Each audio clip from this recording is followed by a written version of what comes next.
Rising above the Bay of Naples stands a fortress that witnessed royal coronations, deadly betrayals, and the arrival of the Renaissance in southern Italy. Built by conquerors, ruled by kings, and shaped by art and war, Castel Nuovo, also known as Maschio Angioino, is more than a castle. It is the stone heart of Naples' turbulent history. Join us as we explore the story of this iconic fortress, from its foundations as a symbol of power to its transformation into a cultural treasure. In the 13th century, Naples was a prize coveted by Europe's most powerful dynasties. The city had just been wrestled from German imperial rule by a formidable French prince, Charles I of Anjou. After conquering the Kingdom of Sicily in 1266, Charles made a bold decision. He moved his capital from Palermo to Naples, a strategic choice that would forever alter the city's destiny. But his existing royal residences, Castel Capuano and Castel Nuovo, felt inadequate. They were older, inland, and didn't project the image of a modern, powerful ruler. Charles needed something new. In 1279, he commissioned the construction of a fortress that would serve three critical purposes. First, it had to be a state-of-the-art military stronghold, capable of defending his new capital from both sea and land attacks. Second, it needed to be a magnificent royal palace, situated right by the sea, reflecting his status and offering a luxurious lifestyle.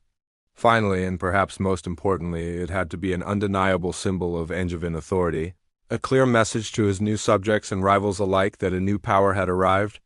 French architects were brought in, and the result was Castel Nuovo, the new castle. Its design was revolutionary for southern Italy, blending the brute force of a military fortress with the refined elegance of a royal court.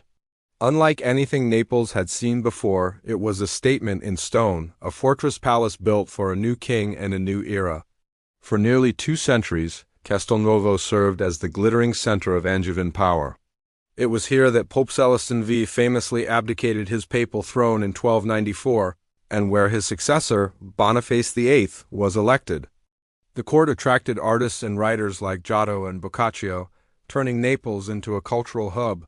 But the winds of change were blowing across the Mediterranean. In the mid-15th century, a new conqueror set his sights on Naples, Alfonso V of Aragon.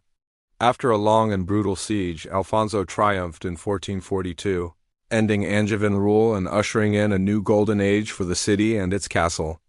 Alfonso, a great patron of the arts and a true Renaissance man, decided to transform Castel Nuovo into a court that would rival any in Italy. He saw the castle not just as a fortress, but as a canvas for his own glory. While strengthening the fortifications to withstand new artillery warfare, he also began a major artistic overhaul. He commissioned elegant new halls and magnificent apartments. But his most enduring legacy is the spectacular triumphal arch. This monumental marble structure was built right into the castle's entrance, celebrating his victorious entry into Naples. Inspired by Roman triumphal arches, it was lavishly decorated with sculptures depicting his military success and virtues as a ruler. The arch was a bold declaration of Aragonese power and a masterpiece of early Renaissance art, and it remains one of the most important monuments of its kind in southern Italy, forever marking the castle's transition from a medieval stronghold to a Renaissance jewel. Within the formidable walls of Castel Nuovo, one room holds a particularly dark and chilling story, the Hall of the Barons. Originally named the Throne Room, this vast, star-vaulted hall was the heart of royal power, where kings held court and made momentous decisions. But in 1486, under the rule of Alfonso's successor, King Ferdinand I, it became the stage for an infamous act of betrayal. Ferdinand was facing a dangerous conspiracy led by some of the most powerful nobles in his kingdom. The barons were plotting to overthrow him and restore Angevin influence. Pretending to seek reconciliation, Ferdinand invited the rebellious nobles to the castle for the wedding celebration of his granddaughter. The Hall of the Barons was filled with music, food, and laughter as the nobles, believing they had been forgiven, celebrated alongside the royal family. But it was all a trap. At the height of the feast, Ferdinand gave a signal. The castle gates were slammed shut, soldiers swarmed the hall, and the unsuspecting barons were arrested on the spot. They were dragged down to the castle's dungeons. Most were summarily executed, their rebellion crushed in a single brutal night. This ruthless act of political theater cemented Ferdinand's power, sending a terrifying message to anyone who dared to challenge the crown. The throne room was forever renamed the Hall of the Barons, a permanent reminder of the deadly consequences of disloyalty, and the castle's role as a symbol of both royal authority and royal fear. After the Aragonese dynasty, Castel Nuovo's story became one of constant change, mirroring the turbulent history of Naples itself. The kingdom became a pawn in the great power struggles of Europe. In the early 16th century, it fell under Spanish control and was ruled by a series of powerful viceroys. For 200 years, the castle served as the nerve center of the Spanish administration in southern Italy. It remained a formidable fortress, its defenses constantly updated to keep pace with the evolution of warfare. The age of knights and catapults was over. The age of cannons and gunpowder had begun. The castle's thick walls and towering ramparts were more important than ever. Then, in the early 18th century, the War of the Spanish Succession saw the kingdom pass into the hands of the Austrian Habsburgs, and Castel Nuovo once again changed masters. Finally, the Bourbons took control, and Naples became the capital of an independent kingdom once more. However, as the city grew and the nature of power changed, the castle's role began to shift. It slowly transformed from the primary royal palace into a predominantly military and administrative center. The kings preferred newer, more opulent residences like the royal palace of Caserta. While it lost some of its political glamour, Castel Nuovo never lost its strategic importance, standing guard over the port and the city, a silent witness to centuries of foreign rule and shifting power dynamics. What makes Castel Nuovo so visually striking is its unique and powerful architecture. The fortress is immediately recognizable by its 5 massive, imposing cylindrical towers, built from dark, volcanic Piperno stone and light tuff.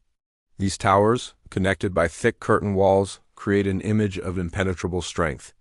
Named the Tower of St. George, the Middle Tower, the Guard Tower, the Gold Tower, and the Beverello Tower, each played a specific role in the castle's defense and daily life. The entire structure is oriented towards the sea, a constant reminder of its original purpose, to defend Naples from maritime threats while projecting royal power across the bay. But the castle's secrets don't just lie in its visible structure. Beneath the grand halls and courtyards lies a hidden world of underground passages, storage rooms, and most chillingly, dungeons. 2 main prison chambers are known. One, called the Crocodile Pit, was infamous. According to legend, prisoners who were to be executed without a public trial were thrown into this pit. A crocodile was said to enter from the sea through a hidden opening and devour the condemned. Another dungeon, located beneath the Palatine Chapel, was known as the Baron's Pit, where the nobles arrested during Ferdinand's betrayal were first held.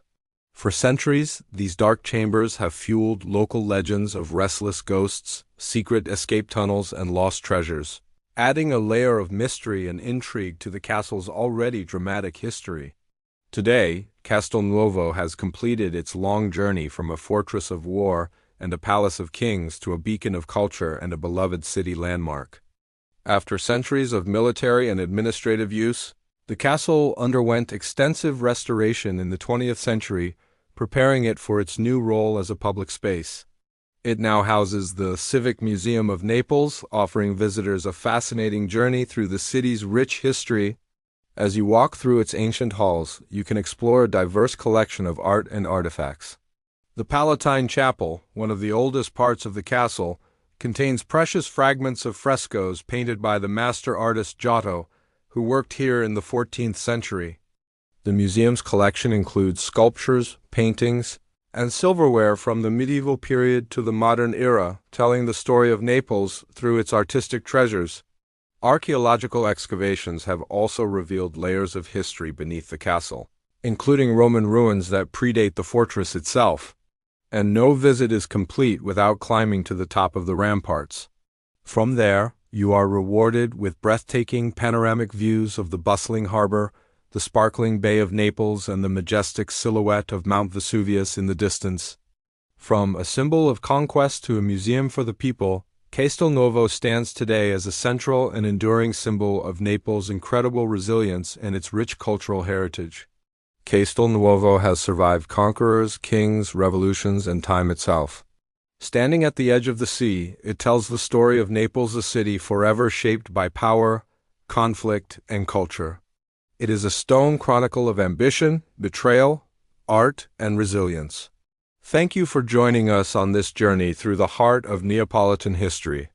If you enjoyed this video, please like, share, and subscribe for more stories from the world's most fascinating historical sites.